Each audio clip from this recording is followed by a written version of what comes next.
bersemi di hatiku, sungguh indah dan mulia. Damai-Mu bersemi di hatiku, tenggelamku di hadirat-Mu. Engkau terindah, termegah, termulia, termanis.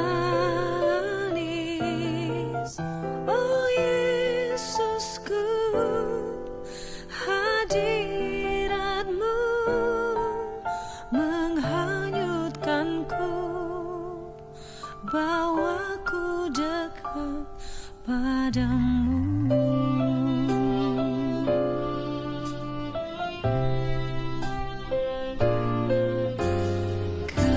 Kasih-Mu bersemi di hatiku, sungguh indah dan mulia.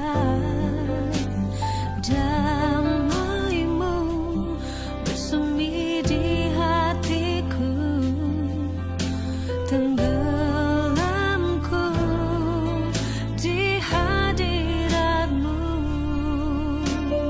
Oh, Engkau terindah,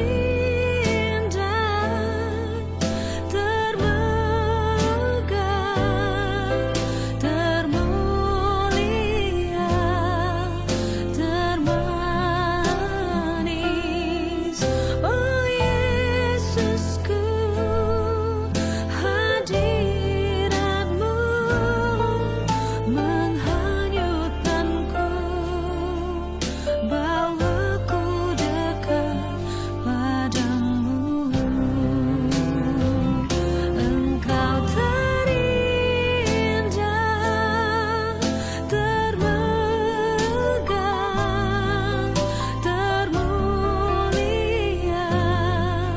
termanis. Oh Yesusku, hadirat-Mu menghanyutkanku, bawaku dekat padamu.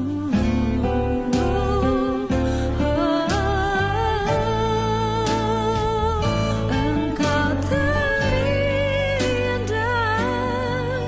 termegah, termulia, termanis. Oh Yesusku, hadirat-Mu menghanyutkanku, bawaku dekat padamu.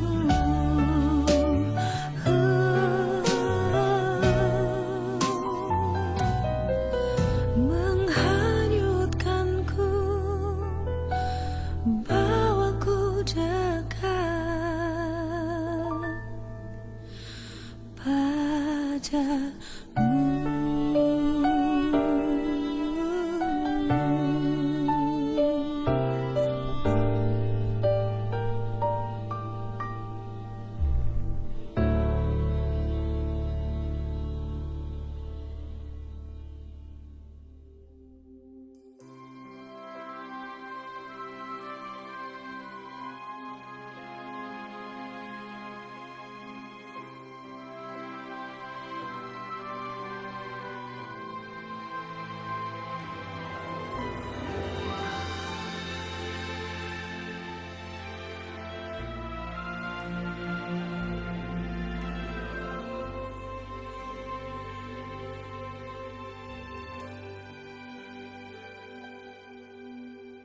kasih setia-Mu tak pernah pudar. Sungguh Kau Tuhan yang panjang sabar, semua yang baik di dalam hidupku, anugerah dari salibmu. Walaupun terkadang aku jatuh, tak pernah berubah sayangmu.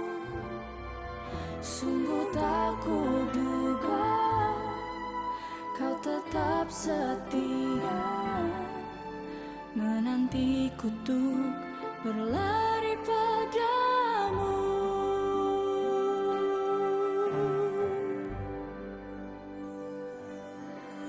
Besar kasih karunia yang Engkau tunjukkan, Yesus. Sungguh ku bersyukur, tinggi melebihi langit. Kau angkat diriku dekat, kau tata kasih karuniamu.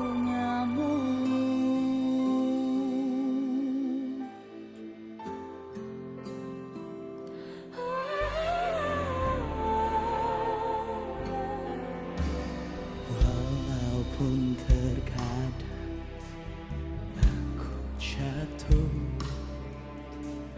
tak pernah berubah sayangmu. Sungguh tak kuduga kau tetap setia, menantiku untuk berlari padamu.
Selamat hari Minggu.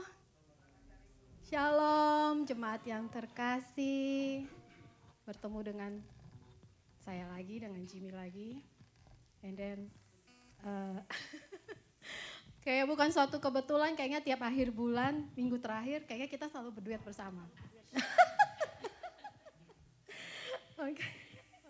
Puji syukur juga karena kasih Tuhan dan anugerahnya juga bukan suatu kebetulan kita bisa sama-sama berkumpul, beribadah di pagi hari ini walau rasanya kayaknya capek ya, batuk-batuk lagi. Aduh ini batuk on off dengan cuaca di luar yang panas dingin.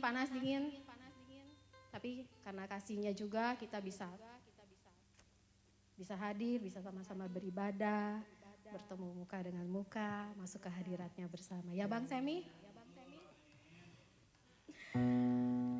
Mari kita siapkan hati pikiran kita. Kita tenang sejenak.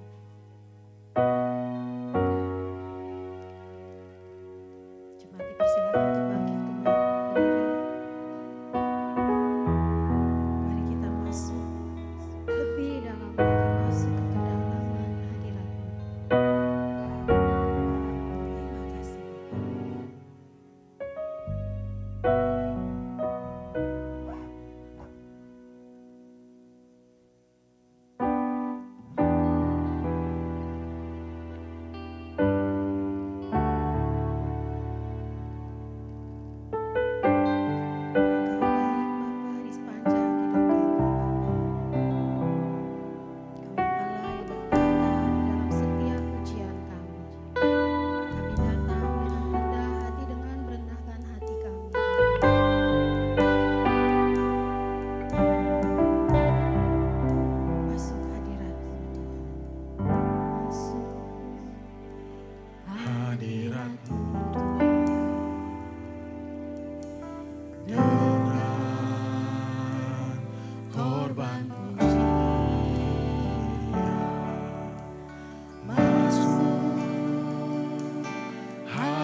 Sujud di hadapan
syukur bagimu. Ku tinggikan namamu selalu, kemuliaan hanya bagimu. Terpujilah namamu, segala puji syukur, segala puji syukur bagimu. Ku tinggikan namamu selalu, kemuliaan hanya bagimu. Terpujilah namamu, segala puji syukur, segala puji syukur bagimu. Ku tinggikan namamu selalu, kemuliaan hanya bagimu. Terpujilah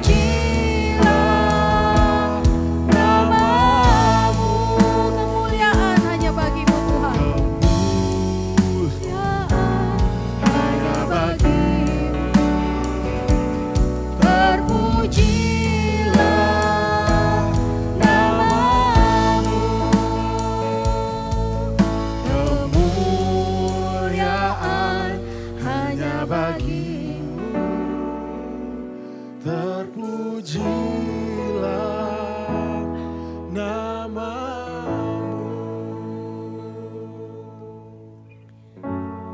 Ya Bapa, segala pujian syukur hanya bagimu Bapa. Hanya Engkau yang layak terima pujian. Terima kasih Bapa atas penyertaan-Mu yang sempurna di dalam setiap kehidupan kami. Terima kasih buat hari-hari yang Kau beri. Kami sungguh bersyukur punya Allah seperti Engkau Tuhan. Tidak habis-habisnya kami terus mengucap syukur. Terima kasih Bapak. Bapak tolong berkati ibadah ini Tuhan. Dari mulai pujian sampai hingga firman. Urapi anak-anak-Mu di tempat ini juga Bapak. Kau jamah dengan kuasa-Mu Bapa. Kau jamah setiap pribadi Tuhan. Kau jamah yang sakit Tuhan, di dalam nama Tuhan Yesus Kau sembuhkan Tuhan.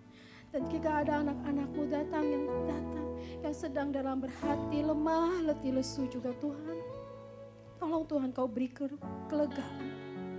Kau beri jalan keluar-Mu Tuhan. Terima kasih Bapa, dan ampuni Bapa kesalahan kami. Seperti kami pun mengampuni yang bersalah kepada kami. Dan jauhkan kami dari segala pencobaan. Dan lepaskan kami dari yang jahat Bapa. Sebab Engkaulah yang punya kerajaan, kuasa dan kemuliaan. Sampai selama-lamanya. Terima kasih Bapa, terima kasih Yesus Kristus, di dalam nama Tuhan Yesus. Haleluya, amin.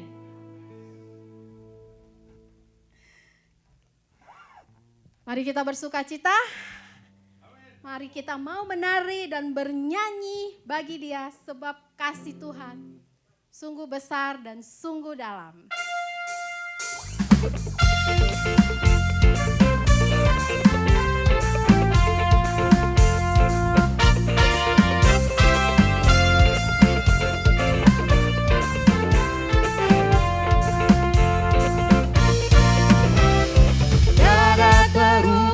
Besar kasih setiamu Tuhan, Panjang dan lebarnya melebihi lautan.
ajaib di antara suku bangsa.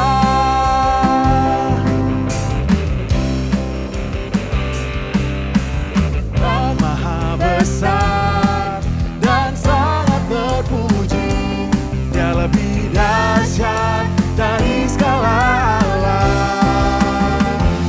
Sebab Tuhan maha besar dan sangat terpuji, kuasanya dahsyat menghancurkan musuh.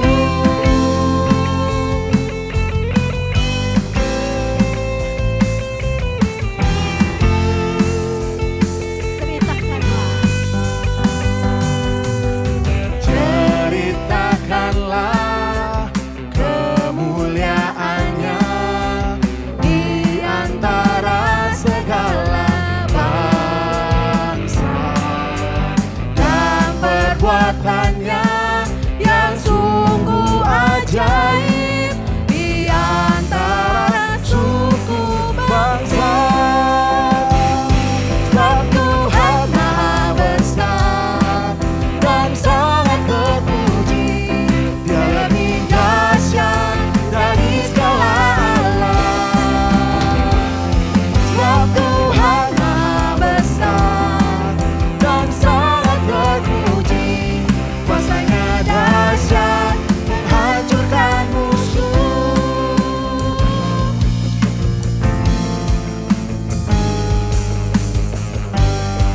Sebab Tuhan maha besar.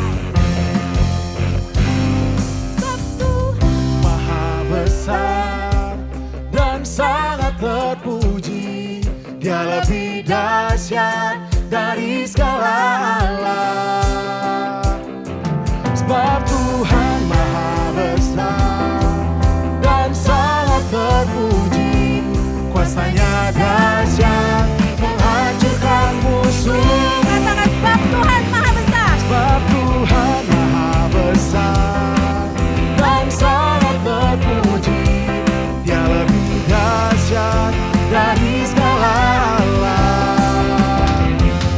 Sebab Tuhan maha besar dan sangat terpuji, kuasanya dahsyat, dahsyat, dahsyat, dahsyat, dahsyat, dahsyat, dahsyat, menghancurkan musuh.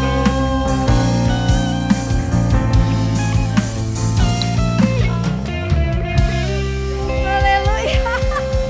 Haleluya, terima kasih, kuasanya dahsyat ya Tuhan. Menghancurkan kuasa segala sakit penyakit, segala apapun juga. Kayak jemaat dipersilakan duduk kembali. Kami bersyukur padamu Tuhan. Kau cukup bagi kami. Kau yang kami andalkan. Penyertaan-Mu, perkenananmu lebih dari cukup. Berkenanlah Tuhan berjalan di depan kami.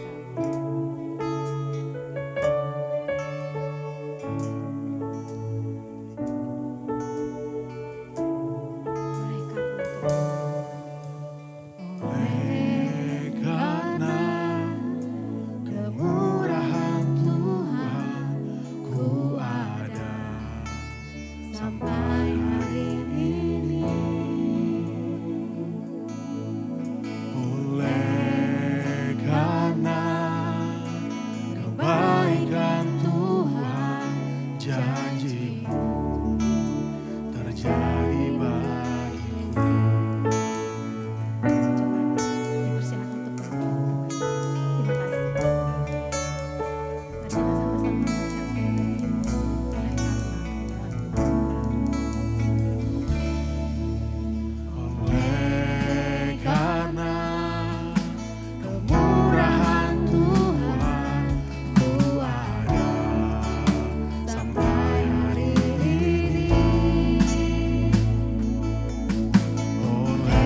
abaikan Tuhan, janji-Mu terjadi bagiku.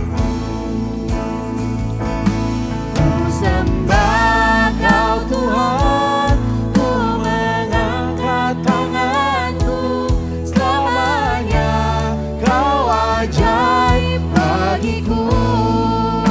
Ku sembah Kau Tuhan, ku mengangkat wajahku, selamanya Kau hebat bagiku.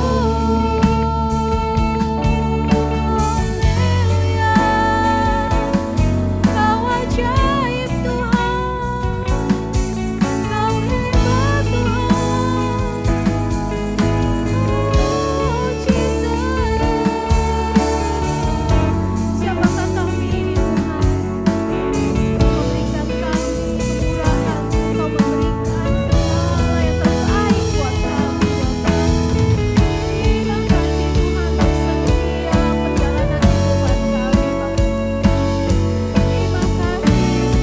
Terima kasih karena penyertaan favor Tuhan dalam kehidupan kami.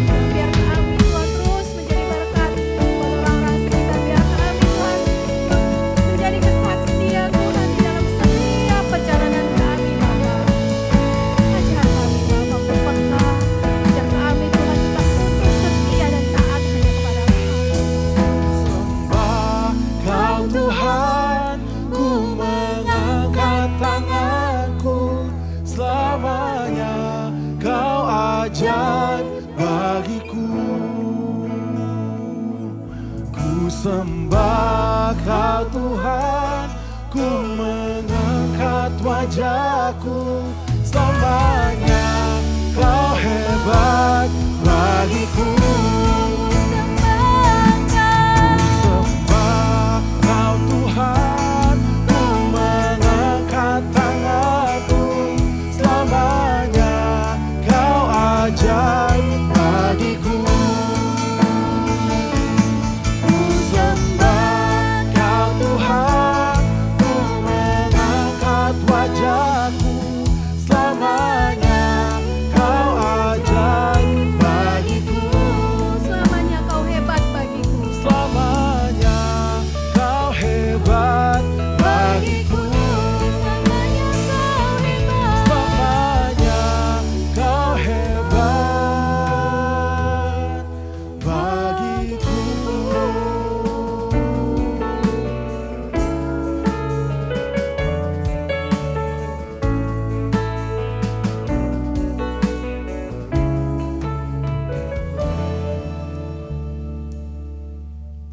Terima kasih Bapa, kami siap mendengar firman-Mu.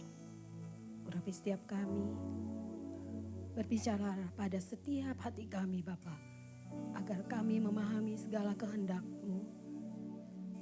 Jadikanlah firman-Mu Tuhan sebagai pelita bagi kaki kami dan terang bagi jalan kami. Urapi juga hamba-Mu Pastor Venia Bapa yang akan membawakan firman. Tutup bungkus kami dengan kuasa darah Yesus Kristus. Di dalam nama Tuhan Yesus. Haleluya. Amin.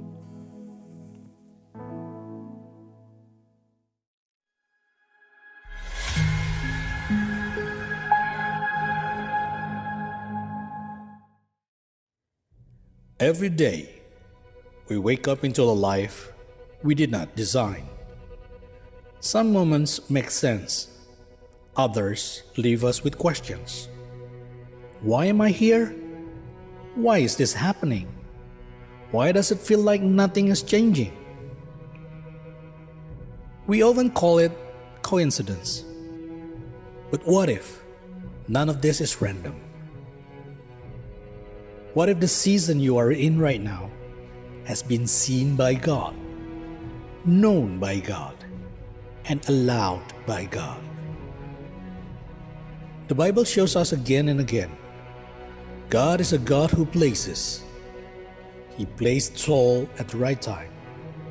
He placed David in hidden fields. He placed Joseph in both the palace and also the prison.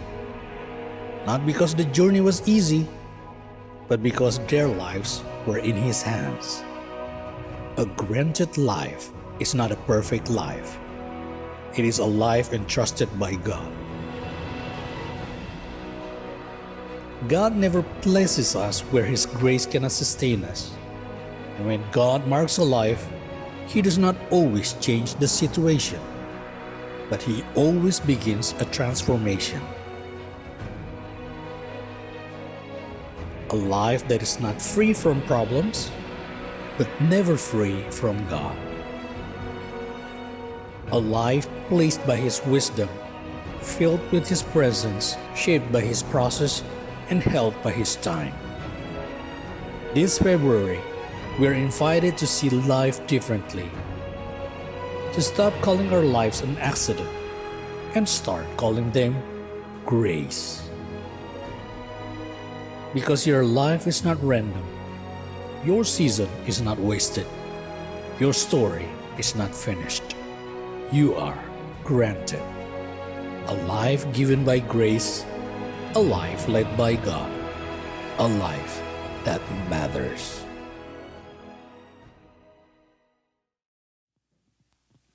Shalom Bapak Ibu Saudara semuanya. Oke, gak berasa ya, tahun ini udah mau 2 bulan berakhir loh. Bentar lagi, seperti tadi apa yang worship leader katakan, minggu depan kita udah memasuki bulan yang baru di dalam tema-tema yang baru juga. Nah, ada hal yang kita mau sama-sama pelajari hari ini untuk lampunya kebanyakan yang nyala. Satu lagi. Nah, cakep. Ada satu hal yang mau sama-sama kita pelajari soal tema besar kita nih, tema granted di dalam tahun ini. Sebelum kita bulan depan akan benar-benar memasuki pembahasan dari tema tahunan kita akan sama-sama lihat apa sih yang dimaksudkan Daud di dalam Mazmur 5 ayat yang ke-12 ini, ayat ke-13 kalau versi bahasa Indonesia ya. Tapi sebelum itu, karena kita sudah melewati 3 kali hari Minggu di dalam bulan ini, yang mana berarti kita sudah melewati 3 kali pembahasan soal tema granted. Saya mau tanya dulu nih, menurut Bapak Ibu Saudara yang sudah berkali-kali, 3 kali melewati hari Minggu di bulan ini, yang sudah sama-sama membahas soal tema granted ini, apa sih gambaran yang saudara dapatkan tentang tema kita tahun ini, granted? Boleh direnungkan dulu, boleh dipikirkan dulu. Apa sih kira-kira granted ini? Oke, siap ya. Saya tanya, 2 orang aja. Bang Heri. Bang Heri udah santai ya, lihat ke depan. Bang Heri. Apa Bang yang Abang dapatkan dari tema ini? Jaminan. Jaminan apa nih Bang? Pokoknya hidup kita terjamin aja ya. Oke, thank you Bang Heri. Mbak Reni. Gak boleh sama. Gak boleh idem, gak boleh. Apa yang Mbak dapatkan?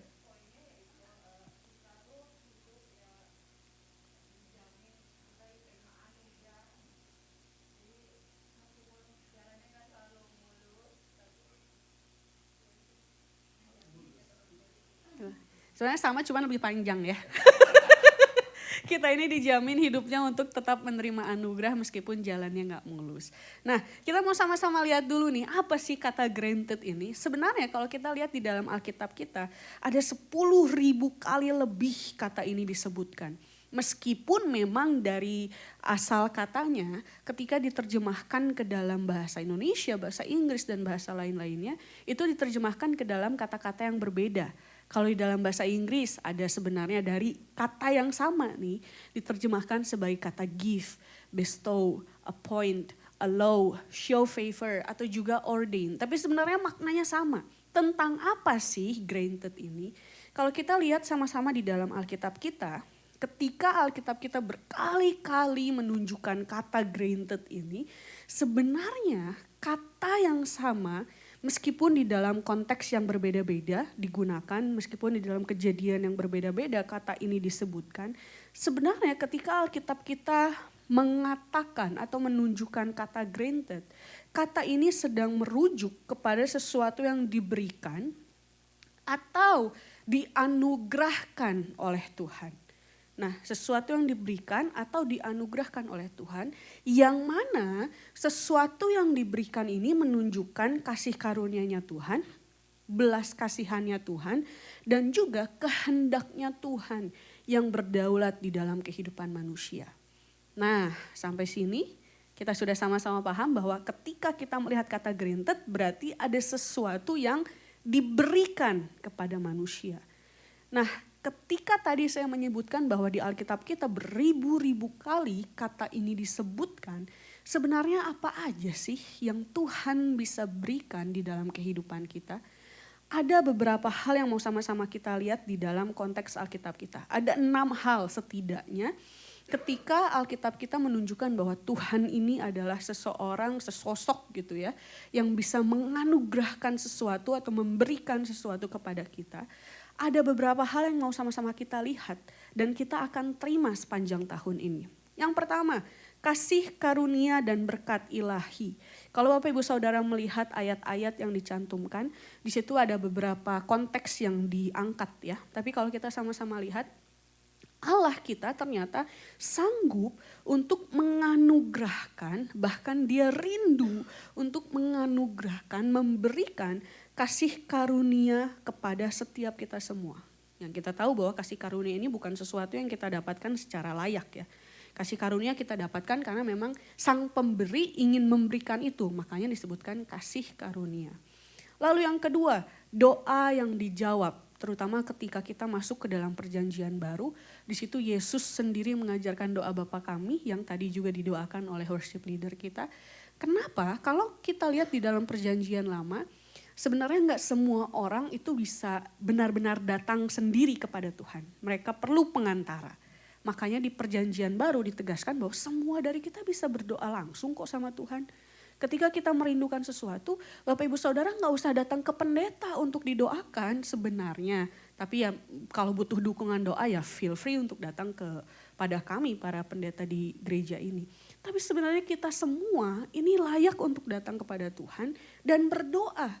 Sedangkan kalau kita lihat di dalam Yohanes 15, di situ Yesus mengajarkan murid-muridnya bahwa setiap doa kita itu punya kuasa loh.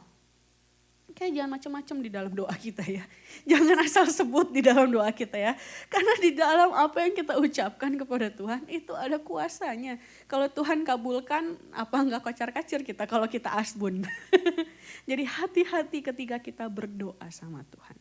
Lalu yang ketiga, karunia rohani dan hikmat di dalam 1 Korintus 12 ayat yang ke-7.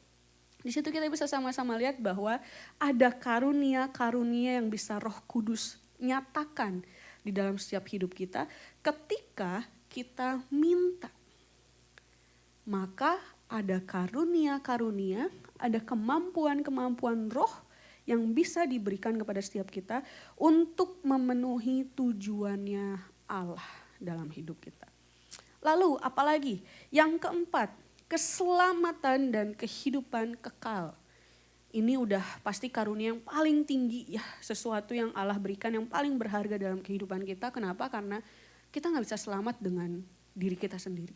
Tanpa adanya Tuhan. Jadi ketika Tuhan memberikan keselamatan dan kehidupan yang kekal. Ini udah pasti pemberian yang top markotop, gak ada obat. Kalau kata Next Carlos ya. Saudaranya Bang Jeko. Nah kalau kita sama-sama lihat apa lagi yang bisa diberikan oleh Tuhan kita. Otoritas dan kuasa.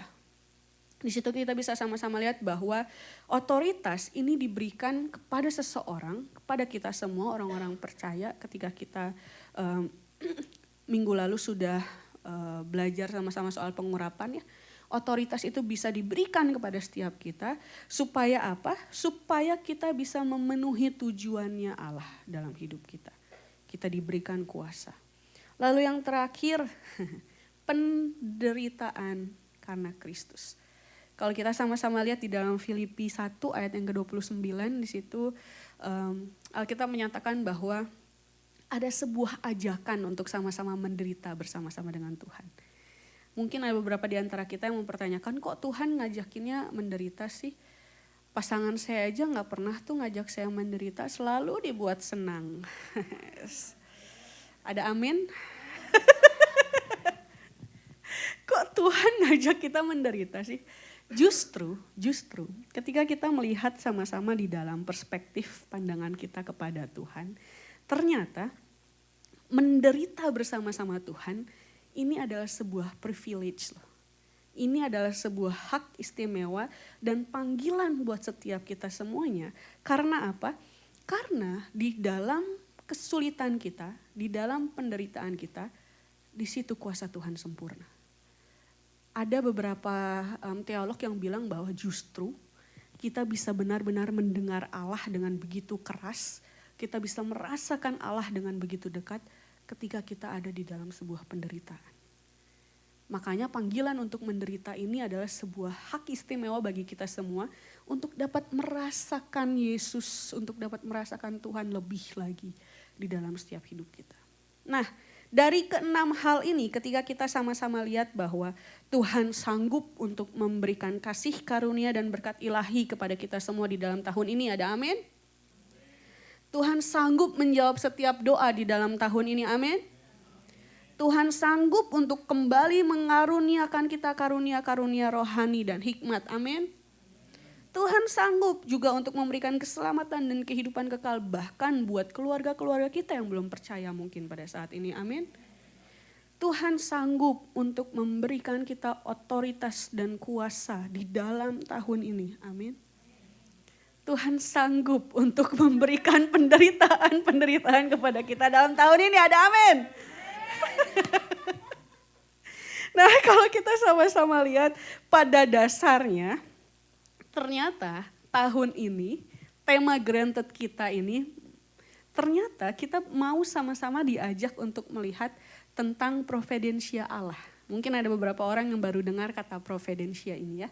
Sebenarnya ketika kita membahas soal Granted, ketika kita mau membahas tema baru kita dalam tahun ini, sepanjang tahun ini kita diajak untuk kembali melihat soal pemeliharaan dan kedaulatannya Allah dalam hidup kita. Mungkin buat beberapa di antara kita yang sudah bertahun-tahun di ICF Makati, jarang sekali gereja kita memakai sebuah tema yang sifatnya kata kerja pasif. Granted ini kan kata kerja pasif, dianugerahi, diberikan. Biasanya gereja kita selalu pakai kata sifat, kalau enggak kata kerja aktif. Nah, puji Tuhan berarti tahun ini ada banyak hal yang Tuhan ingin tunjukkan dan kerjakan dan berikan di dalam setiap kehidupan kita. Ada haleluya? Haleluya.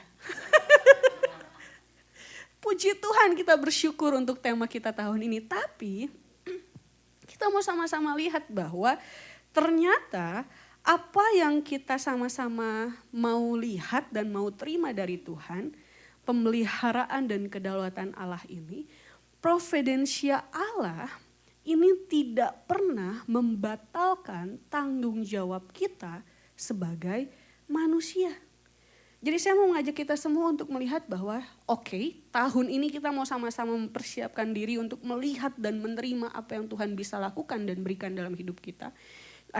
Saya yakin ada banyak hal yang Tuhan mau kerjakan sama-sama di dalam kehidupan kita pribadi lepas pribadi. Tapi karena ini sifatnya Tuhan yang mengambil tindakan, Tuhan yang melakukan sesuatu dalam hidup kita. Saya mau mengajak kita semua untuk kembali melihat respon apa yang bisa sama-sama kita berikan ketika kita menerima sesuatu dari Tuhan. Respon apa yang bisa kita lakukan sepanjang tahun ini ketika kita sama-sama melihat apa yang Tuhan kerjakan dalam hidup kita. Hari ini kita akan melihat ke dalam kehidupannya Yusuf. Ini tokoh yang sangat terkenal ya, setidaknya di dalam gereja kita, ibadah umum kita, 1 tahun sekali lah kita bahas soal Yusuf. Begitupun dengan sekolah minggu ya, jangan sering-sering meskipun terkenal, kita semua pasti udah tahu gitu ya jalan ceritanya. Nah, kenapa kita mau sama-sama lihat kehidupannya Yusuf? Kalau kita lihat Yusuf, dia bukan saja seseorang yang menerima banyak hal dari Tuhan, dia terima banyak hal dari Tuhan. Tapi Yusuf juga menjadi teladan bagi setiap kita, karena ketika kita melihat kehidupannya Yusuf, dia selalu meresponi apa yang Tuhan berikan dengan benar-benar berkenan di hadapan Tuhan. Kita mau sama-sama lihat deh jalan ceritanya Yusuf ya. Dimulai dari dia lahir di dalam sebuah keluarga, dia menjadi anak favorit ayahnya. Ingat dia dikasih apa? Jubah. Waktu itu belum ada Alphard, belum ada. Belum ada iPhone 17 Pro Max, belum ada. Belum ada apalagi lah sesuatu yang berharga gitu ya. Nah waktu itu yang paling berharga itu bagi mereka adalah jubah. Apalagi jubahnya Yusuf ini beda dari saudara-saudaranya. Jadi memang dispesialkan lah, diistimewakan. Lalu karena ia diistimewakan oleh ayahnya, dia dijual lah oleh saudara-saudaranya. Ingat ya semua cerita ini ya. Mungkin ini udah tertanamkan dari sekolah minggu meskipun Bapak Ibu Saudara gak sekolah minggu di Victory Kids ya. Setelah dijual, dibawalah dia ke Mesir. Dia bekerja di tempatnya Firaun. Lalu di sana dia bertemu dengan seorang tante-tante. Tante Potifar, Tante Poti ya. Poti. Lalu di situ ia digoda, lalu ketika dia digoda dan istrinya ini marah karena dia tidak tergoda, apa yang dilakukan? Difitnahlah dia, masuk ke dalam penjara, bukan goa singa ya. Goa singa beda lagi ceritanya. Masuklah ke dalam penjara, di situ dia menafsirkan mimpi-mimpi Firaun, lalu dia naik menjadi penguasa Mesir, bahkan orang kedua setelah Firaun pada saat itu yang berkuasa di Mesir. Lalu dia bertemu dengan keluarganya kembali. Ada beberapa respon yang kita mau sama-sama lihat di dalam apa yang Yusuf lakukan. Dan semoga apa yang kita lihat dari teladannya Yusuf, kita pun juga mampu untuk meneladani apa yang Yusuf sudah lakukan. Respon yang pertama adalah taat di dalam penempatan. Taat di dalam penempatan. Kita akan sama-sama baca ayatnya dari Kejadian 39, ayat yang pertama sampai ayat yang keempat. Boleh saya mengundang rekan-rekan yang ada di baris terakhir, 1, 2, 3, 4. Yang ada di baris keempat untuk bangkit berdiri dan bacakan ayat ini. Kejadian 39 ayat 1 sampai ayat yang keempat. 1, 2, 3.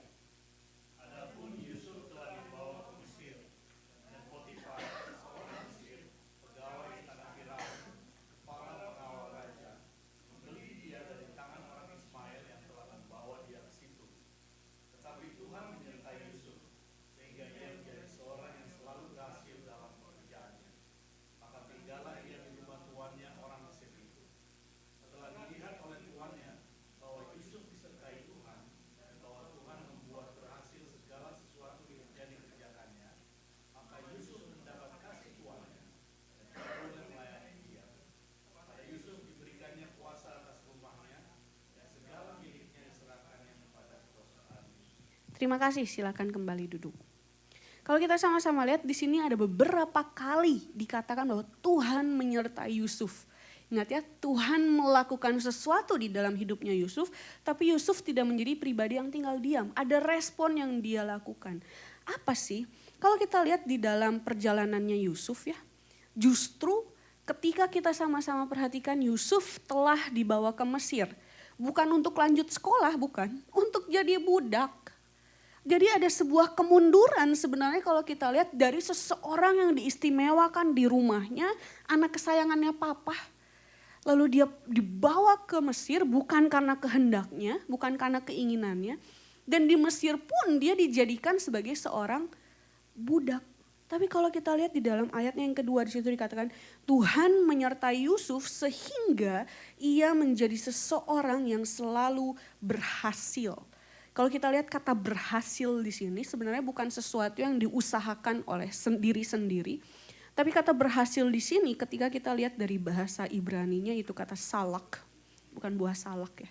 Salak, T-S-A-L-A-C-H, salak. Yang artinya sebenarnya sesuatu yang dibuat maju atau dibuat berhasil oleh Tuhan. Jadi keberhasilan Yusuf sebenarnya bukan sesuatu yang dia usahakan sendiri, tapi sesuatu yang justru dibuat oleh Tuhan. Maka dari itu yang sama-sama kita akan lihat adalah ternyata keberhasilan Yusuf ini bukan karena tempatnya yang ideal buat Yusuf, bukan karena lingkungan yang mendukung keberhasilan Yusuf, tapi karena Tuhan menyertai Yusuf bahkan di tempat yang tidak ideal itu. Bahkan di tempat yang tidak baik itu. Kalau kita sama-sama perhatikan sepanjang kitab Kejadian 37 sampai 50 kisahnya Yusuf, gak pernah sekalipun Yusuf mengeluh. Gak pernah sekalipun Yusuf uring-uringan ketika dia berubah dari seseorang yang begitu diistimewakan di rumah menjadi seseorang yang dijadikan budak di tempat yang asing. Tidak pernah sekalipun Yusuf marah dengan keadaan. Bahkan kalau kita sama-sama lihat, Yusuf tetap bekerja, mengerjakan apa yang dia dapatkan. Dia tetap melayani Firaun bersama dengan orang-orang yang ada di dalam Mesir sana. Dia tetap mengelola apa yang dipercayakannya dengan begitu sungguh-sungguh. Jadi hal yang mau sama-sama kita lihat adalah ketika kita melihat penempatan Yusuf. Dia ditempatkan di tempat yang begitu drastis, bukan karena keinginannya, bukan karena dia minta, tapi dia memilih untuk tetap taat di dalam penempatan itu. Jadi hal yang mau sama-sama kita lihat adalah ketika kita belajar untuk hidup di dalam hidup yang dianugerahi, diberkahi oleh Allah, kita mau sama-sama mengerti bahwa ternyata hidup di dalam kehidupan yang Tuhan anugerahi ini bukan berarti kita selalu ditempatkan di tempat yang nyaman. Bukan berarti Tuhan akan selalu menempatkan kita di tempat-tempat yang enak, di dalam situasi yang begitu baik. Tapi mari kita sama-sama belajar untuk tetap tunduk dan taat menjalani tempat yang Tuhan sudah tentukan. Kalau Tuhan bawa kita di sebuah tempat, tetaplah taat dan tunduk meskipun kita gak pernah doain itu, kita gak pernah minta itu. Tapi Tuhan punya tujuan ketika dia bawa kita di dalam tempat tersebut. Ingat minggu pertama ketika kita mendengar Not by Chance, khotbah yang dihotbahkan oleh Pastor Reddy, tidak ada yang terjadi sebuah kebetulan. Kalau Tuhan bawa kita ke tempat ini ada hal yang Tuhan mau kerjakan. Baik di dalam diri kita maupun melalui hidup kita.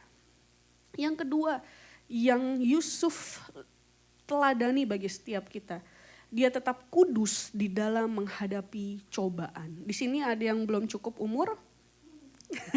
Karena apa yang kita akan baca ratednya 18 plus ya. Yusuf kudus di dalam menghadapi cobaan. Saya mau mengajak rekan-rekan yang ada di baris kedua terakhir untuk bangkit berdiri dan membacakan ayat ini. Kita baca dari ayat yang ke-9 aja ya. Nanti Bapak Ibu Saudara boleh lihat ayat yang ke-7 dan ke-8. Oke? 1, 2, 3.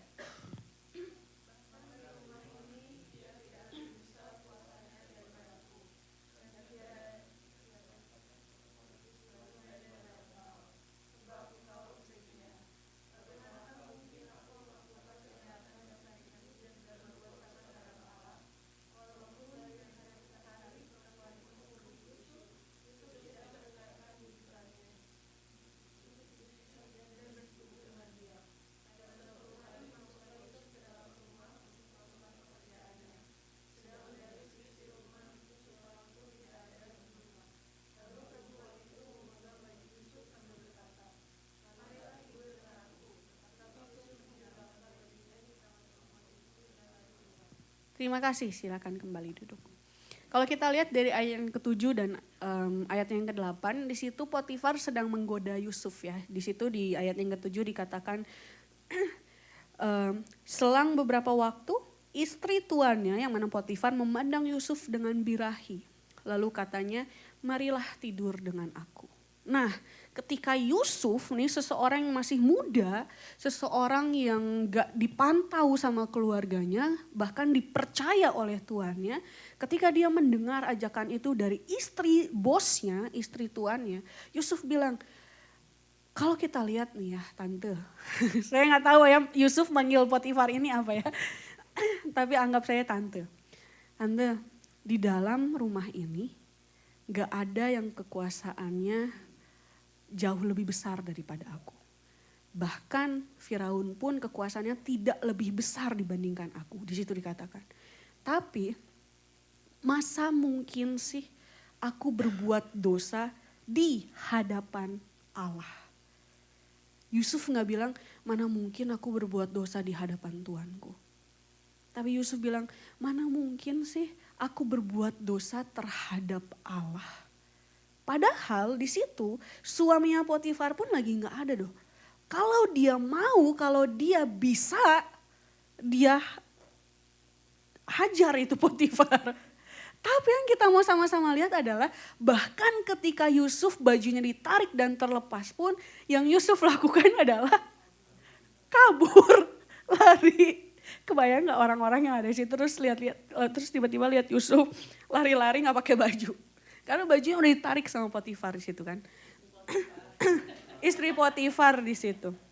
Nah, kalau kita sama-sama lihat apa yang Yusuf teladani di sini adalah ketika dia bilang, aku gak mungkin berbuat dosa terhadap Allah. Dia sekali lagi dia gak bilang, aku gak mungkin berbuat dosa terhadap Tuanku. Dia hadir, dia percaya bahwa Allah hadir di situ, Allah ada di situ, dan apapun yang dia lakukan itu terlihat di hadapan Tuhan. Bukankah ini juga yang kita pelajari di minggu kedua soal kehadirannya Allah? Tentang His presence di mana Tuhan hadir dimanapun. Bahkan Tuhan hadir di dalam situasi apapun dalam hidup kita. Yusuf sadar betul soal hal ini, makanya bahkan di dalam situasi yang memuncak pun ketika dia sudah ditarik bajunya, hal yang dia lakukan adalah dia lari. Makanya kalau kita sama-sama lihat ternyata kemenangan-kemenangan rohani yang bisa kita lakukan itu kadang bukan soal berapa lama kita bisa bertahan di dalam pencobaan. Tapi seberapa jauh kita bisa lari menghindari pencobaan itu. Karena ingat kita manusia ini punya keterbatasan. Kalau kita sekarang kuat untuk menghadapi sebuah cobaan ini gak cuma soal hawa nafsu ya. Tapi ketika kita kuat berada di dalam sebuah tantangan itu, pencobaan itu. Tapi kita terus-terusan bergumul di situ, kita terus-terusan ada di dalam jalur abu-abu. Lama-kelamaan kemanusiaan kita pun akan tertarik ke situ. Jadi apa yang dilakukan Yusuf ketika dia sudah ada di dalam puncak pencobaan itu, yang dia lakukan adalah dia lari keluar dari pencobaan itu. Bukankah ini juga yang bisa sama-sama kita lakukan? Cepat, tegas ketika kita ada di dalam pencobaan, kalau kita bisa menghindar dari situ, kalau kita bisa keluar dari situ, keluarlah. Jangan memasukkan diri kita ke dalam pencobaan. Maka dari itu ketika kita sama-sama mau membahas soal tema granted di dalam tahun ini, kita mau melihat bahwa ternyata memiliki kehidupan yang dianugerahi, diberkati oleh Allah. Ini kita sama-sama mau sama-sama belajar untuk memiliki kesadaran kekudusan bahwa hidup kudus, hidup di dalam kekudusan itu tidak selalu membawa promosi instan. Tetapi akan selalu menjaga hubungan kita dengan Tuhan. Karena kalau kita lihat setelah kejadian ini, Yusuf nggak langsung diangkat jadi seseorang yang berkuasa, seseorang yang benar-benar dipercayakan seluruhnya. Kalau kita sama-sama lihat apa yang terjadi di dalam Alkitab kita, setelah kejadian ini justru Yusuf diturunkan, dia dimasukkan ke dalam penjara. Makanya hal ketiga yang bisa kita sama-sama pelajari dari Yusuf adalah setia di dalam ketidakadilan. Kita mau sama-sama baca ayatnya di dalam Kejadian 39, ayat yang ke-20 sampai 23. Boleh saya mengundang yang ada di baris ketiga terakhir untuk bangkit berdiri dan baca ayat ini bersama-sama. 1, 2, 3.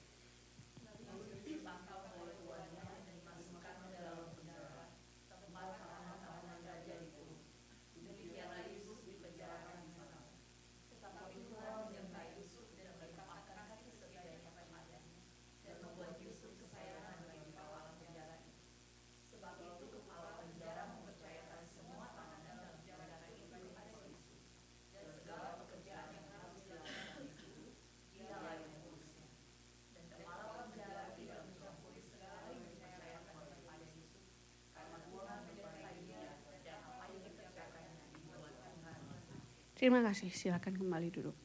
Secara manusia, Yusuf ini punya alasan yang kuat untuk menjadi seseorang yang sinis sama Tuhan. Dia sudah mencoba hidup benar, dia sudah mencoba taat, dia sudah mencoba untuk hidup di dalam kekudusan. Kok hasilnya malah dia dimasukkan ke dalam penjara. Dia ditangkap dan dimasukkan ke dalam penjara. Tapi kalau kita sama-sama lihat di ayat yang ke-21, di situ kembali Alkitab kita menegaskan Tuhan menyertai Yusuf dan melimpahkan kasih setianya kepadanya. Kalau kita sama-sama lihat, tetapi di setiap musim hidupnya Yusuf, di setiap musim hidup kita, ada yang dilakukan Tuhan di situ. Tuhan tetap menyertai apapun yang terjadi dalam hidup kita. Tapi lihat responnya Yusuf. Ketika kata kasih setia itu diangkat di dalam ayat ini, itu berasal dari kata hesed, yang mana artinya ternyata kasih perjanjian Allah yang tidak berubah. Jadi dari Yusuf di rumah bapaknya, lalu dijadikan budak, lalu dijadikan orang kepercayaan, lalu masuk ke dalam penjara. Kasih setianya Tuhan ini nggak berubah sama Yusuf, tetap sama porsinya. Tapi respon dari Yusuf ketika dia benar-benar tetap setia di dalam ketidakadilan yang dia miliki, kita bisa sama-sama lihat bahwa dia kembali dipercaya. Meskipun dia jatuh ke dalam penjara, dia ada di dalam penjara, dia tetap dipercaya. Dia juga kembali mengelola apa yang ada di sana dan juga kembali bertanggung jawab, diberikan tanggung jawab yang cukup besar di dalam penjara. Nah, hal yang mau kita lihat adalah ketika Yusuf meresponi kejadian ini, dia gak pernah bilang sekalipun, percuma jadi setia di hadapan Tuhan. Percuma nurut sama Tuhan, toh hasilnya seperti ini. Toh hasilnya yang seperti tidak seperti yang saya harapkan. Nah, hal yang kita mau sama-sama pelajari dari kehidupan Yusuf adalah ternyata orang yang percaya pada pemeliharaan Tuhan, orang yang percaya bahwa Allah itu berdaulat, itu tidak akan membiarkan ketidakadilan mengubah karakternya. Karena ada sebuah iman, ada sebuah kepercayaan bahwa meskipun aku diperlakukan tidak adil, meskipun aku mendapatkan sesuatu yang gak semestinya, aku layak untuk mendapatkan lebih, tapi aku mendapatkan sesuatu yang tidak aku harapkan, toh Tuhan akan memelihara. Toh Tuhan masih berdaulat, toh Tuhan masih berkuasa. Jadi sebenarnya ketika kita mau sama-sama belajar untuk hidup di dalam tema ini, granted, kita mau sama-sama melihat bahwa kita mungkin gak bisa mengontrol perlakuan orang lain terhadap kita. Sebaik-baiknya diri kita, ada aja pasti yang menggoda kita untuk menjadi tidak baik. Tapi satu hal yang bisa kita kontrol adalah kesetiaan kita kepada Tuhan. Jadi kalau kita gak bisa kontrol orang lain, kontrol diri kita. Kalau kita gak bisa mengontrol perlakuan orang lain kepada kita, kontrol apa yang kita bisa lakukan sama Tuhan. Begitupun dengan apa yang Yusuf teladani, dia tetap setia meskipun dia diperlakukan seperti itu. Yang keempat, Yusuf rendah hati di dalam karunia-Nya. Kalau kita lihat di dalam pasal 41 ayat yang ke-16, di situ dikatakan Yusuf menyahut Firaun, bukan sekali-kali aku melainkan Allah juga yang akan memberitakan kesejahteraan kepada tuanku Firaun. Kalau kita sama-sama lihat akhirnya ketika dia sudah melewati banyak proses dalam hidupnya dan ketika dia ditanyakan, kamu katanya bisa menafsirkan mimpi ya? Sebenarnya ini kesempatan yang emas loh buat Yusuf untuk meninggikan dirinya. Sebenarnya ini kesempatan buat Yusuf untuk, iya aku bisa. Untuk menunjukkan apa yang bisa dia lakukan. Tapi yang Yusuf lakukan lagi-lagi bukan sekali-kali aku, melainkan Allah yang bisa menafsirkan mimpi, melewati aku.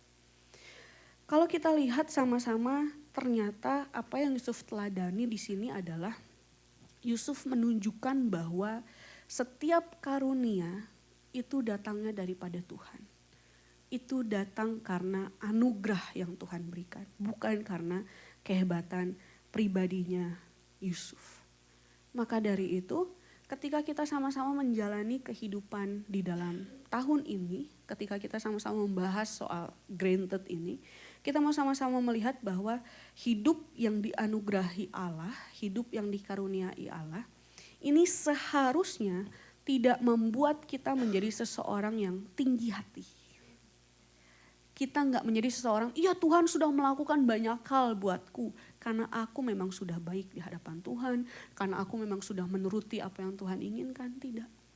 Justru ketika kita tahu hidup kita ini anugerah, seharusnya ini membuat kita semakin sadar bahwa semua yang kita miliki ini adalah titipannya Allah. Jadi kalaupun tahun ini Tuhan memberikan sesuatu dan Tuhan mengambilnya lagi, berhakkah kita marah? Kalau kita sudah meminta sesuatu tapi Tuhan belum mempercayakannya, berhakkah kita marah? Semua yang kita miliki itu titipan Allah. Jadi rendah hatilah ketika kita mengelolanya. Yang kelima, Yusuf bijak di dalam kuasa yang dia miliki. Setelah dia mengusulkan strategi, dia menafsirkan mimpi nih, terus dia mengusulkan strategi bahwa oke, gimana kalau kita sekarang kumpulkan ketika kita sedang berlebih supaya ketika masa kelaparan datang kita masih cukup, kita nggak kelaparan. Nah, hal yang dinyatakan oleh Yusuf di dalam pasal 41 ayat 37, di situ Alkitab bilang usul itu dipandang baik oleh Firaun dan oleh semua pegawainya. Kita bisa sama-sama lihat ya, Yusuf bukan hanya menafsirkan mimpi, apa yang dia bisa di dalam karunia-Nya, tapi dia juga memberikan solusi praktis dan sistematis dan itu dinilai baik oleh orang-orang yang mendengarnya pada saat itu. Kita bisa sama-sama lihat bahwa ternyata dari kehidupannya Yusuf, kita mengerti bahwa ketika Yusuf menunjukkan bahwa anugerah itu ada di dalam hidupnya, itu tidak membuat Yusuf menjadi pasif atau fatalistik. Fatalistik, ada yang tahu fatalistik itu apa? Fatalistik ini adalah berserah tapi in negative way. Jadi merasa bahwa kalau Tuhan kasih mimpi ya Tuhan sendiri yang akan urus. Kalau Tuhan taruh saya di sini, Tuhan sendiri yang akan pelihara saya. Saya mah gak perlu ngapa-ngapain, kan Tuhan yang mau saya ada di sini. Kan Tuhan yang taruh saya di sini. Kan Tuhan yang mengizinkan ini terjadi. Ya pasti Tuhan sendirilah yang membereskannya. Nah ini fatalistik. Seseorang yang berpikir bahwa kalau Tuhan melakukan sesuatu, aku gak usah melakukan apa-apa. Karena Tuhan yang akan urus, Tuhan yang akan selesaikan. Nah ketika kita melihat bahwa ternyata hidup kita ini dianugerahi, diberkati Allah. Tapi kita pun tetap harus mengelola dengan tanggung jawab atas apa yang Tuhan percayakan. Sama seperti Yusuf, dia mendapatkan mimpi, dia menafsirkan mimpi bahwa akan ada masa kelaparan tiba. Tapi Yusuf tidak menjadi, tenang, Tuhan sendiri kok yang akan mencukupkan setiap kebutuhan kita. Sekarang apa yang ada nikmati aja. Gaji bulan ini kan akan habis pada waktunya. Tenang aja, bulan depan juga gajian lagi.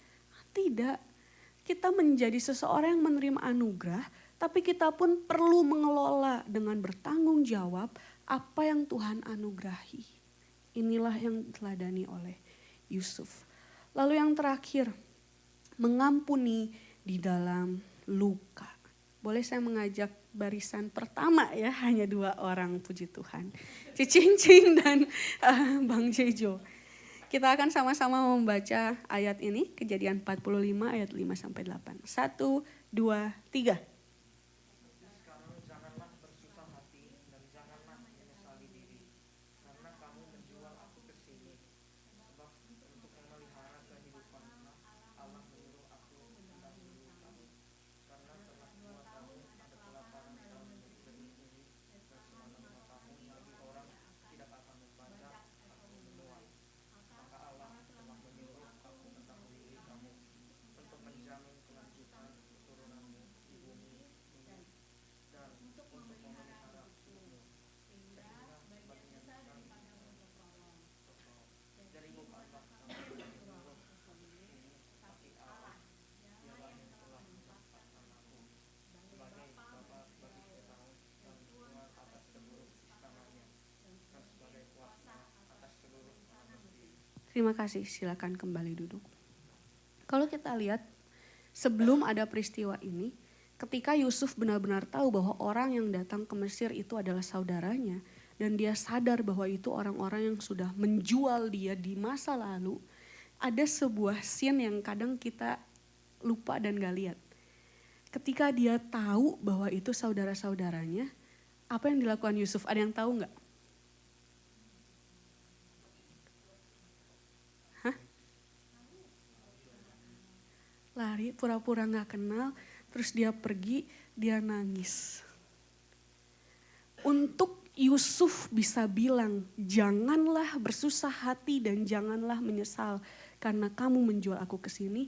Itu hasil dari proses Yusuf bersama dengan Tuhan. Gak semata-mata Yusuf ketika bertemu kembali dengan saudara-saudaranya bilang, apa kabar? Kamu ingat gak dulu menjual aku? Enggak, gak semata-mata pemulihan itu ada. Justru ketika dia kembali bertemu dengan orang-orang yang menyakitinya, dia bergumul sama Tuhan, dia mengampuni karena dia telah selesai berproses dengan Tuhan. Lalu dia bisa berkata pada akhirnya, gak usah bersusah hati, gak usah nyesel. Bukan kalian kok yang membawa aku ke tempat ini, tapi Tuhan. Hal yang mau sama-sama kita lihat adalah Yusuf ini tidak meniadakan apa yang saudara-saudaranya sudah lakukan sama dia. Dia tidak mendinai bahwa aku tersakiti, kamu telah berbuat salah. Dia nggak deny fakta itu. Tapi yang Yusuf lakukan adalah dia melihat bahwa kalaupun ada kejadian yang menyakitkan itu terjadi dalam dirinya, itu tetap ada di dalam anugerahnya Tuhan. Itu tetap ada di dalam kendalinya Tuhan.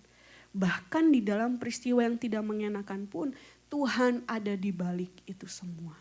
Makanya hal yang mau sama-sama kita lakukan di dalam tahun ini, ketika kita melewati tema kita pada tahun ini, Granted, kita mau sama-sama lihat bahwa orang yang sudah menikmati anugerah Tuhan, orang yang sudah menerima kasih karunia Tuhan, itu tidak akan hidup di dalam dendam. Kenapa? Karena dia tahu bahkan luka pun, penderitaan pun itu tidak berada di luar kedaulatannya Tuhan. Tuhan mengizinkan itu terjadi dan Tuhan dapat membuatnya menjadi sesuatu yang lebih baik. Karena kalau kita lihat di dalam Kejadian 50 ayat yang ke-20, di situ dia bilang, memang kamu telah mereka-rekakan yang jahat terhadap aku, tetapi Allah telah mereka-rekakannya untuk kebaikan. Lihat, gak ada satu orang pun di dunia ini yang bisa menggagalkan tujuannya Tuhan dalam hidup kita. Kalaupun kita bertemu dengan orang-orang yang tidak baik, kalaupun kita diizinkan Tuhan untuk berproses di dalam sebuah penderitaan, hal-hal yang menyakitkan, Tuhan bisa membuat itu menjadi sesuatu yang baik. Yusuf melihat bahwa apa yang dimaksudkan manusia, bahkan kalaupun itu jahat sekalipun, Tuhan bisa mengubahnya menjadi sesuatu yang mendatangkan berkat bagi hidupnya. Oleh sebab itu kita mau sama-sama belajar lewat tahun ini, lewat tema kita Granted. Kita mau sama-sama melihat dan belajar dari responnya Yusuf yang menunjukkan bahwa hidup yang dianugerahi Allah, hidup yang diberkati oleh Tuhan, ini bukan tentang keadaan yang selalu baik. Bukan tentang berkat yang selalu ada dari hari ke hari, tapi tentang sikap hati kita yang tetap benar di dalam setiap musim hidup kita. Di dalam setiap proses yang Tuhan izinkan terjadi. Belajar dari Yusuf sekali lagi ketika kita menjadi orang-orang penerima anugerah dan berkat Allah ini, mari kita sama-sama belajar untuk taat di dalam penempatannya Tuhan. Dimanapun Tuhan mau bawa kita tahun ini, taatlah di dalamnya. Tuhan punya rencana buat setiap kita. Kita mau tetap kudus di dalam cobaan. Cobaan apapun yang Tuhan bawa di dalam hidup kita, tetaplah kudus karena inilah yang dapat menjaga relasi kedekatan kita dengan Allah. Lalu tetaplah setia di dalam ketidakadilan. Meskipun ingat apa yang kita lakukan sudah baik tapi kita tidak menerima hal yang setimpal, tetaplah setia. Karena ketika kita melakukan sesuatu, lakukan itu untuk Tuhan, bukan untuk manusia. Lalu rendah hatilah di dalam karunia. Semua yang kita miliki sampai saat ini dan sampai tahun depan pun, itu semuanya titipan dari Allah. Lalu yang terakhir, dua terakhir, bijaklah di dalam kuasa. Apapun kepercayaan-kepercayaan yang Tuhan akan percayakan di dalam tahun ini, mintalah hikmat daripada Tuhan agar kita dapat mengelolanya dengan baik. Dan yang terakhir, mengampuni dalam luka. Kalaupun ada hal-hal menyakitkan yang Tuhan akan bawa di dalam tahun ini, ampuni. Minta Tuhan untuk memberikan kita kesanggupan untuk boleh mengampuni. Supaya apa yang kita sudah terima, anugerah Tuhan itu, berkat Tuhan itu pun juga boleh dirasakan oleh orang-orang yang ada di sekitar kita. Saya mengundang para pemain musik untuk maju ke depan. Mari kita semua bangkit berdiri selagi kita akan menutup ibadah kita pada hari ini. Ketika kita sama-sama sudah melihat dengan apa yang Yusuf alami di dalam hidupnya, kita boleh sama-sama melihat bahwa sekali lagi Yusuf nggak bisa kontrol apa yang terjadi atas hidupnya. Meskipun dia sudah mengatur segala sesuatu, merancangkan segala sesuatu, ada hal-hal yang terjadi dan itu diizinkan Allah. Tapi mari sama seperti Yusuf, responi apa yang Tuhan bawa dalam hidup kita sesuai dengan apa yang menjadi kehendaknya Tuhan. Kalaupun kita sudah melewati 2 bulan di dalam tahun ini, masih ada banyak hari-hari yang akan kita lewati ke depannya. Mungkin kita gak bisa kontrol itu untuk terjadi atau tidak. Tapi mari sekali lagi sama seperti Yusuf, milikilah respon yang benar dan selaras dengan kehendaknya Tuhan. Dan mungkin itulah inti dari tema kita tahun ini. Bukan sekedar menerima apa yang Tuhan berikan, tetapi meresponinya dengan iman, kerendahan hati, dan tanggung jawab. Mari kita berdoa. Bapa, kami mengucap syukur Tuhan untuk firman-Mu yang sudah mengingatkan setiap kami pada hari ini tentang bagaimana kami dapat meresponi kebaikan Tuhan. Kami mengucap syukur Tuhan untuk hal-hal yang Tuhan sudah kerjakan dan lakukan kepada hidup kami hingga pada saat ini. Bertahun-tahun Tuhan bawa kami melewati setiap peristiwa demi peristiwa, musim demi musim. Kalau kami Tuhan boleh ada pada hari ini menikmati kasih karunia yang Tuhan sudah nyatakan dan lakukan dalam hidup kami. Tuhan, kami mau sama-sama percaya bahwa Tuhan belum selesai di dalam hidup kami. Ada banyak hal yang Tuhan masih ingin lakukan. Ada banyak rencana Tuhan yang Tuhan masih mau bawa dalam hidup kami. Oleh sebab itu Tuhan, kami manusia boleh berencana. Kami manusia Tuhan boleh mengusahakan segala sesuatu. Tapi sebagai orang-orang percaya Tuhan, kami mau berserah sepenuhnya sama Tuhan. Kalau kami sudah membuat perencanaan di dalam tahun ini, Tuhan, kami mau serahkan seluruhnya ke dalam tangan-Mu. Kiranya Tuhan, apapun yang menjadi kehendak Tuhan, apapun yang menjadi rencana Tuhan, itulah yang terjadi di dalam hidup kami. Kalau Tuhan ada di antara kami yang masih merasa ragu Tuhan apa yang akan kami jalani sepanjang tahun ini, Tuhan, biarlah visi yang datangnya dari Tuhan itu boleh hadir dalam hidup kami. Kami perlu tuntunan-Mu ya Roh Kudus, agar apapun Tuhan yang menjadi kehendak Tuhan di dalam hidup kami pada tahun ini, apapun Tuhan yang akan Tuhan berikan dan nyatakan dalam hidup kami pada tahun ini, kami boleh menjadi pribadi-pribadi yang siap untuk menerima berkat itu Tuhan. Sekali lagi Tuhan, sama seperti Yusuf bagaimana dia meresponi apa yang menjadi anugerah Tuhan dalam hidupnya. Kami rindu untuk menjadi pribadi yang serupa. Mampukan kami Tuhan, mampukan kami ya Roh Kudus. Biarlah Tuhan, kalaupun hamba selesai berbicara hingga pada saat ini, Roh Tuhan yang akan senantiasa memberikan setiap kami hikmat di dalam meresponi segala sesuatu yang akan kami hadapi sepanjang hari-hari ini ya Bapa. Kalaupun Tuhan ibadah kami selesai sampai di sini, tapi kami percaya Tuhan tetap hadir dalam hidup kami, menyatakan hal-hal yang Tuhan ingin nyatakan dalam hidup kami. Sekali lagi ya Bapa, ini kehidupan anak-anak-Mu. Apapun yang Tuhan kehendaki, meskipun itu sulit bagi kami mau berjalan bersama dengan Tuhan. Apapun yang Tuhan akan berikan, kami mau terima itu dengan ucapan syukur. Karena kami percaya Tuhan tidak akan memberikan ular beracun kepada anak-anak-Nya. Dengan setiap pekerjaan kami, Tuhan terima kasih karena Tuhan menempatkan kami di sini. Karena Tuhan menempatkan kami di posisi-posisi kami pada saat ini. Tuhan, kami tetap butuh Tuhan. Kami butuh kemampuan Tuhan untuk setiap peran yang kami miliki dari hari ke hari Tuhan. Baik sebagai pekerja di kantor Tuhan, baik sebagai murid Tuhan, baik sebagai ibu rumah tangga, baik sebagai orang tua. Tuhan, kami butuh Tuhan. Sanggupkan kami Tuhan untuk tetap berjalan dan meresponi hal-hal yang kami hadapi sesuai dengan apa yang Tuhan inginkan.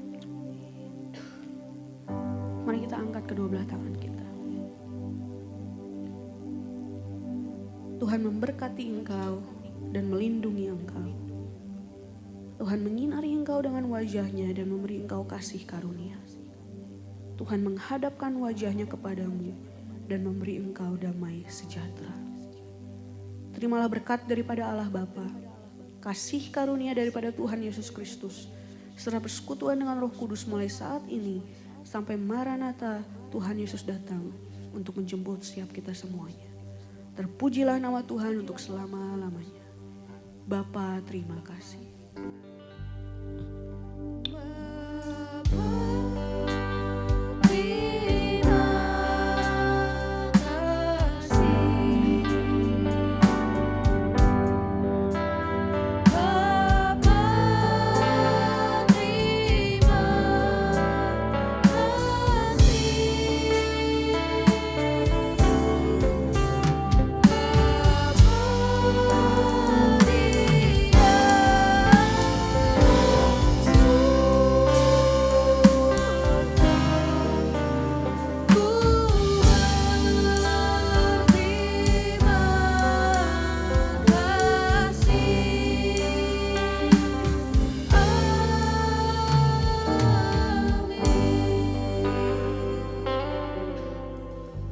Silakan duduk, silakan bersaat teduh sejenak.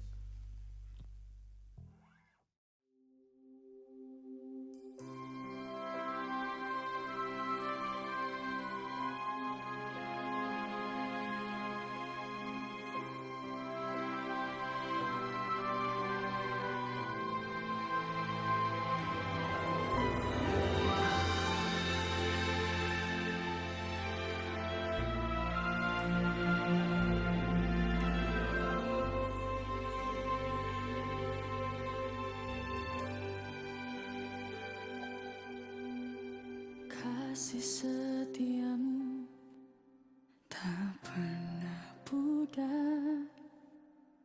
Sungguh kau Tuhan yang panjang sabar. Semua yang baik di dalam hidupku, anugerah dari salibmu.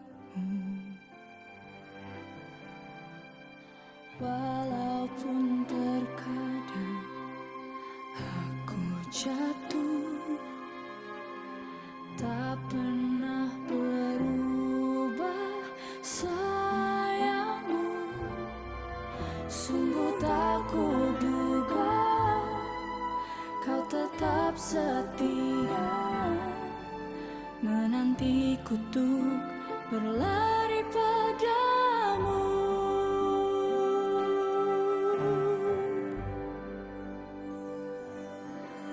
Besar kasih karunia yang Engkau tunjukkan, Yesus. Sungguh ku bersyukur, tinggi melebihi langit. Kau angkat diriku dekat, kau tata kasih karuniamu.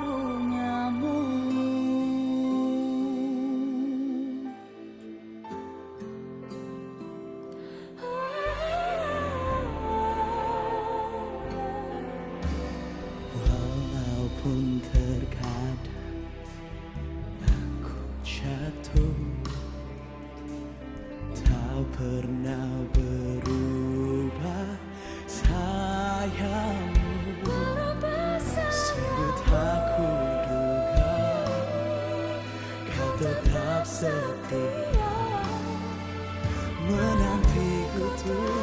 berlari padamu.